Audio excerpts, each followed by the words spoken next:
스피치 박사가 전하는 연단 자세 등 11부 특강, 등단, 연단, 하단 자세 등 신체 표현 기법, 3분 스피치 종합 정리편, 함께하는 파워 실용 스피치 특강. 우리 모두 스피치에 자신감을 찾는 그날까지. 이번 시간은 지난 10부 특강에서 예고한 바와 같이 신체 표현 기법에 해당하는 표정, 제스처, 시선 처리, 자세에 대해 전반적으로 살펴보겠습니다. 즉 연사의 이름이 호명되는 순간, 다시 말해서 연사의 등단 자세부터 연단에서의 자세, 발표 후 다시 자리에 와서 앉는 하단 자세를 3분 스피치에서의 내용 표현 기법과 마찬가지로 5단계로 정리해서 말씀드리겠습니다. 그리고 표정과 제스처, 시선 처리에 대해서는 자세에 대해 설명하면서 함께 살펴보도록 하겠고요. 그리고 자세에 대해서는 등단 자세와 연단 자세, 그리고 하단 자세로 크게 세 가지로 나눠서 살펴보겠습니다. 그럼 우리가 함께 살펴볼 자세 세 가지 중 첫 번째는 등단 자세입니다. 스피치의 소리 없는 시작이라고 하는 스피치의 등단 자세에 대한 5단계 설명은 다음과 같습니다. 1단계는 등단 준비 단계입니다. 구두, 헤어 복장 등을 단정히 점검해서 등단을 미리 준비하고 있어야 합니다. 특히 의상은 말 없는 자기소개서라고 할 만큼 첫인상을 좌우하게 되므로 단정하게 신경 써야 합니다. 예를 들어 상의 단추는 채우는 것이 예의이므로 미리 채우고 있어야 합니다. 즉 채우면서 등단하는 일이 없도록 하기 위함입니다. 참고로 단추가 3개인 경우는 위에서부터 2개만 채우고 2개인 경우는 1개만 채웁니다. 이 단계는 구분된 동작을 강조하는 단계입니다. 호명되면 우선 자리에서 일어나 바로 선 다음 무대를 향해 나가고자 방향을 바꿔주는 것이 순서입니다. 그런 다음 무대의 중심이나 연단 위에 탁자가 놓인 경우는 탁자까지 적당한 걸음걸이로 침착하게 걸어 나아갑니다. 즉 자리에서 일어나면서 연단을 향해 나오는 구부정한 엉거주춤한 상태를 만들지 말라는 겁니다. 한 동작이 끝났을 때 다음 동작을 진행해야 반듯한 인상을 심어주게 됩니다. 3단계는 시선 수평 유지를 강조하는 단계입니다. 이때 시선은 연단을 향해 수평을 유지해야 하며 팔은 가볍게 흔들어줍니다. 고개를 숙이고 나오는 모습과 팔을 붙이고 나오는 모습은 자신 없는 모습으로 비치게 됩니다. 4단계는 마이크 조정에 대해 설명하는 단계입니다. 연설용 탁자에 있는 마이크의 높이를 조정하거나 혹은 빼서 손에 들고 사용합니다. 이때 마이크는 가능하면 왼손에 듭니다. 왜냐하면 오른손을 사용하는 사람이 많아서 마이크를 왼손에 들어야 오른손으로 판서하거나 제스처를 사용할 수 있기 때문입니다. 마이크는 자신의 아랫 입술 밑으로 조정해서 얼굴을 가리지 않도록 신경 써야 합니다. 그리고 마이크를 빼서 손에 쥘 경우 마이크의 중간 정도를 잡는 것이 보기가 좋습니다. 마이크에 따라 위치가 다르긴 하겠지만 흔히 접하는 유선 마이크는 중간에 스위치가 있습니다. 즉 스위치가 첫 번째 손가락인 엄지에 닿을 수 있는 위치 정도면 적당합니다. 또한 마이크를 쥘 때는 손가락을 비스듬하게 만들어 마이크를 쥔 손에 힘을 빼는 것이 좋습니다. 너무 꽉 쥐어 정권이 선명하게 드러나게 되면 힘이 들어가 보여 자연스러움을 잃게 되기 때문입니다. 5단계는 첫인사에 대한 설명 단계입니다. 마이크 조정이 끝나면 청중을 2에서 3초간 천천히 쭉 둘러본 후 연설용 탁자에서 뒤로 한 걸음 물러나 혹은 탁자 옆으로 나와 허리를 숙여 인사합니다. 물론 연설용 탁자가 없는 경우에는 무대의 중앙에서 위에서 언급한 바와 같이 청중을 2에서 3초간 천천히 쭉 둘러본 후 허리를 숙여 인사하시면 됩니다. 이때 자신의 시선이 발끝에서부터 청중 방향으로 1.5에서 2m 정도, 약 45에서 60도 정도가 됐을 때 약 1에서 2초간 멈춰줍니다. 그럼으로써 정중한 느낌을 청중에게 줄 수 있습니다. 또한 연사에게는 청중의 박수를 충분히 받을 수 있는 이점이 있습니다. 인사할 때 또 한 가지 유의할 사항은 미소를 머금은 얼굴로 청중을 대하라는 겁니다. 즉 허리를 숙였을 때는 오오만 가지 인상을 다 썼다 하더라도요. 하하. 물론 여러분께서 그러실 일은 없겠지요? 제가 여기서 여러분께 강조하고 싶은 내용은 허리를 펴고 청중을 대할 때는 환한 미소로 밝은 표정을 지어야 좋은 분위기를 이끌어 갈 수 있다는 말씀입니다. 그리고 연설용 탁자가 연사의 키와 비교했을 때 높다고 생각이 든다면 혹은 연사가 인사하려고 뒤로 한 걸음 물러날 때 무대 조건상 청중석이 무대보다 낮은 경우 청중이 연사의 모습을 잘 볼 수 없다고 판단될 때는 옆으로 나와서 인사합니다.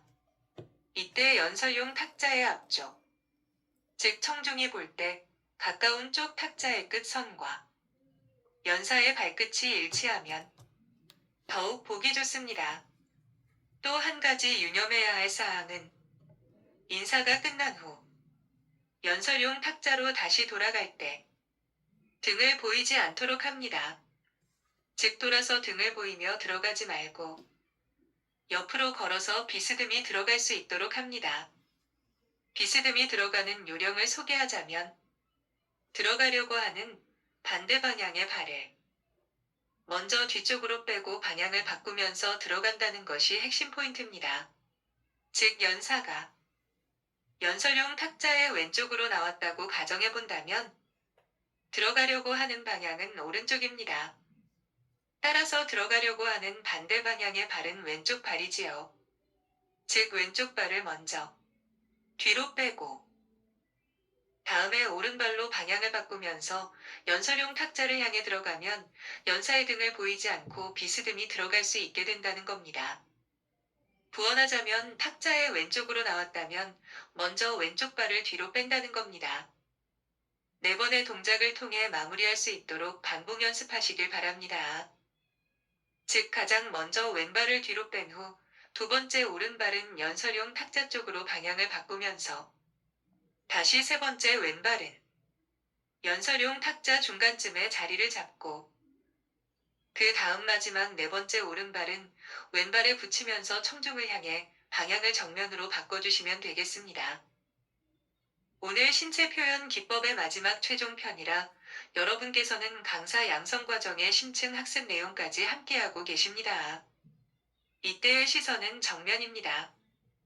즉 바닥을 보면서 이동하지 말라는 말씀입니다.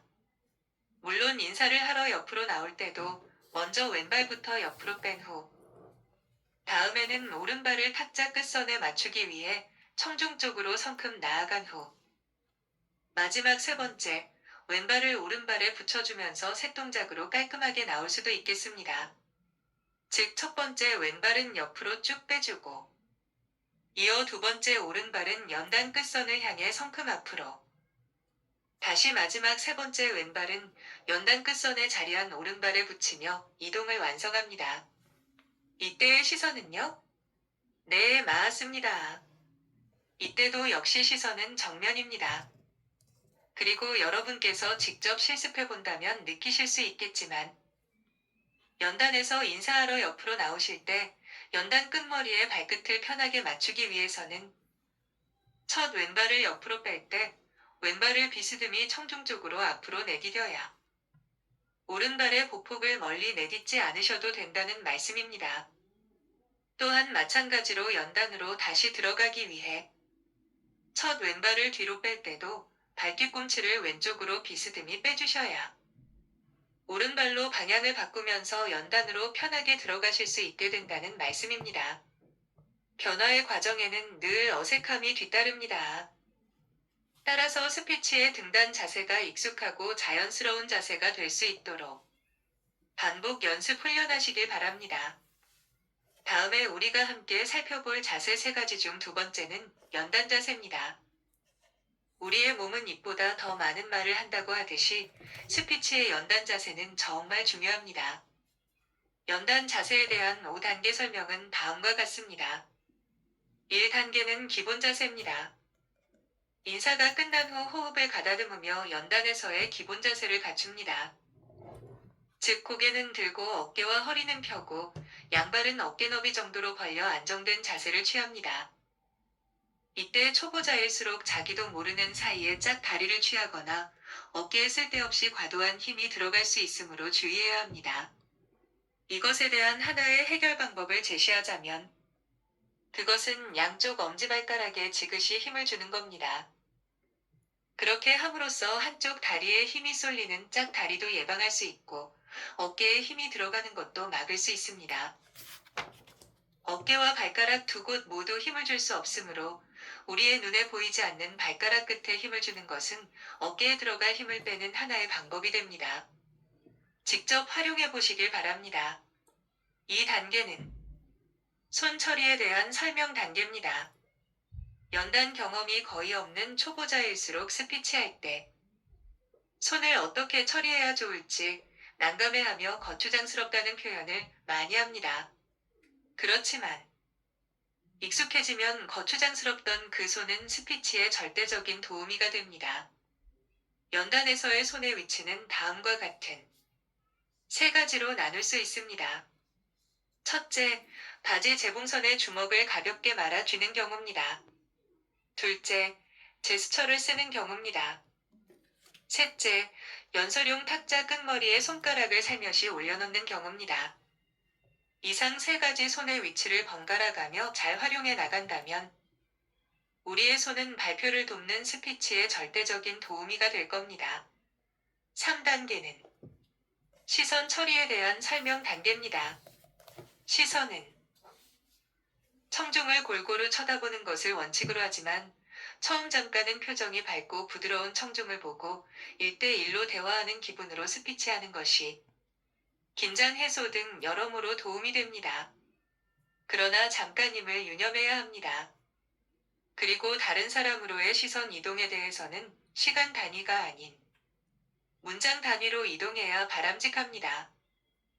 즉 2에서 3초 간격처럼 시간을 정해놓고 기계적으로 시선을 이동하는 것이 아니라 문장 단위로 한 문장이 끝났을 때 시선 이동을 하라는 겁니다. 4단계는 표정 관리에 대해 설명하는 단계입니다. 밝은 표정을 기본으로 하지만 연사는 연기자처럼 얘기하라는 말이 있듯이 슬픈 얘기를 할 때는 슬픈 표정을, 기쁜 얘기를 할 때는 기쁜 표정을 지어야 합니다. 연사가 먼저 감동받지 않으면 청중에게 감동을 줄 수 없습니다. 연사라는 성냥개비에 불이 붙어야 청중이라는 장작더미에 불을 붙일 수 있다. 라는 말도 있으니까요. 5단계는 제스처에 대해 설명하는 단계입니다. 제스처는 보통 시작, 완성 복귀의 과정을 거칩니다. 그러나 모든 제스처에 적용되진 않습니다. 왜냐하면 제스처의 생명은 자연스러움에 있기 때문입니다. 따라서 시작과 완성을 거쳐 복귀로 가지 않고 바로 다음 제스처로 갈 수도 있다는 말씀입니다. 즉 우리가 제스처의 완성 후 바로 복귀로 가지 않고 융통성을 발휘해서 양손을 몸의 가운데 부분인 명치로 가지고 온 후 바로 다음 제스처로 이어서 실행했던 일명 혼합된 양손 제스처의 실행이 위의 설명에 대한 한 예가 될 수 있겠지요. 그리고 스피치할 때 청중을 보고 스피치하듯이 제스처를 사용할 때 역시 청중을 보고 제스처를 실행하는 것이 자연스럽다고 생각합니다. 단, 그 빨대의 모양이 이렇게 휘어져 있었어. 등과 같이 제스처의 모양을 보지 않고는 짐작하기 어려운 묘사와 같은 표현을 제스처로 사용할 때는 즉 이렇게 휘어져 있었어 에서의 이렇게 의 부분만큼은 손끝을 바라보는 것이 자연스러울 수 있습니다. 끝으로 우리가 함께 살펴볼 자세 세 가지 중 마지막 세 번째는 하단 자세입니다. 스피치의 소리 없는 마지막이라고 하지요. 다음은 스피치의 하단 자세에 대한 5단계 설명입니다. 1단계는 청중에게 끝 인사를 하는 단계입니다. 스피치가 끝난 후 지금까지 자신의 얘기를 잘 경청해준 청중에게 감사의 뜻을 담아 감사의 눈빛으로 청중을 쭉 둘러보고 정중하게 인사합니다. 이 단계는 끝 인사 후 정면을 다시 응시하는 것을 강조하는 단계입니다. 청중에게 인사 후 유념해야 할 사항은 정면을 다시 쳐다보고 자리로 향해야 한다는 겁니다. 인사 후 바로 자리로 향하게 된다면 등단 자세에서 설명했던 한 동작이 끝났을 때 다음 동작을 진행하라 라는 말에 어긋나는 자연스럽지 않은 엉거주춤한 행동이 나오기 때문입니다. 3단계는 시선 수평 유지를 다시 강조하는 단계입니다. 하단시 시선은 등단 자세와 마찬가지로 수평을 유지해야 하며 팔은 가볍게 흔들어줍니다. 고개를 숙이고 나오는 모습과 팔을 붙이고 퇴장하는 모습은 자신 없는 모습, 소극적인 모습으로 비치게 됩니다. 발표를 만족스럽게 마친 연사로서의 환한 표정을 지어줘야 합니다. 왜냐하면 청중은 최신성의 원리에 의해 연사가 맨 마지막에 보여준 그 표정이 기억 속에 가장 선명하게 오래 남아 있기 때문입니다. 4단계는 착석에 대해 설명하는 단계입니다. 자리에 도착 후 방향을 틀고 차분하게 앉습니다. 5단계는 여운을 남기는 단계입니다. 청중이 연사로부터 감동한 만큼 연사가 자리에 앉고 난 후에도 계속 주시하고 있다는 사실을 잊어서는 안 됩니다. 끝까지 방심하지 않는 태도가 중요합니다. 도움말 임종기. 여러분, 우리는 지금까지 신체 표현 기법이라는 주제로 지난 4부 특강으로 시작해서 오늘 11부 특강 시간까지 함께 학습하는 시간을 가졌습니다. 오늘 11부 특강에서는 표정, 제스처, 시선 처리, 자세에 대해 전반적으로 함께 살펴봤습니다. 우리가 오늘 함께 살펴본 자세의 내용은 여러분께서도 느끼셨겠지만 하나라도 소홀히 할 수 없는 모두 중요한 내용입니다. 따라서 앞으로 여러분께서 사회생활을 하면서 하시게 될 자기소개 스피치, 인사 스피치 등 각종 스피치를 준비할 때마다 우리가 위에서 함께 살펴본 등단과 하단 자세는 물론 연단 자세를 다시 한번 꼼꼼히 살펴보고 준비하시라고 말씀드리고 싶습니다. 여러분, 이제 아쉽지만 3분 스피치 수업은 오늘 11부 신체표현 특강을 끝으로 마무리하려고 합니다. 이 기회를 빌려 짧지 않은 3분 스피치 수업을 끝까지 시청해주신 여러분 모두에게 감사의 마음을 전합니다. 그리고 아직 다루지 못한 입말, 즉 음성 표현 부분에 대해서는 앞으로 다른 스피치 강의를 통해 기회가 닿을 때마다 보충 설명할 예정입니다. 여러분, 다음 시간에는 우리가 사회생활을 하면서 가장 많이 하게 되는 자기소개 스피치에 대해 함께 살펴보겠습니다. 자기소개 스피치 역시 우리의 5손가락을 연상해서 5단계로 풀어보고자 합니다. 여러분, 기대되시나요? 네, 좋습니다. 여러분과 함께하는 파워 실용 스피치 특강.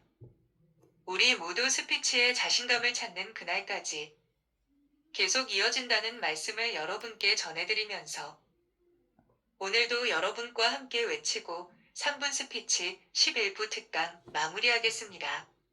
3분 스피치.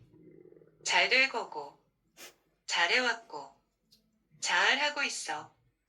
다 함께 박수. 짝짝짝짝짝, 짝짝짝짝짝, 파이팅.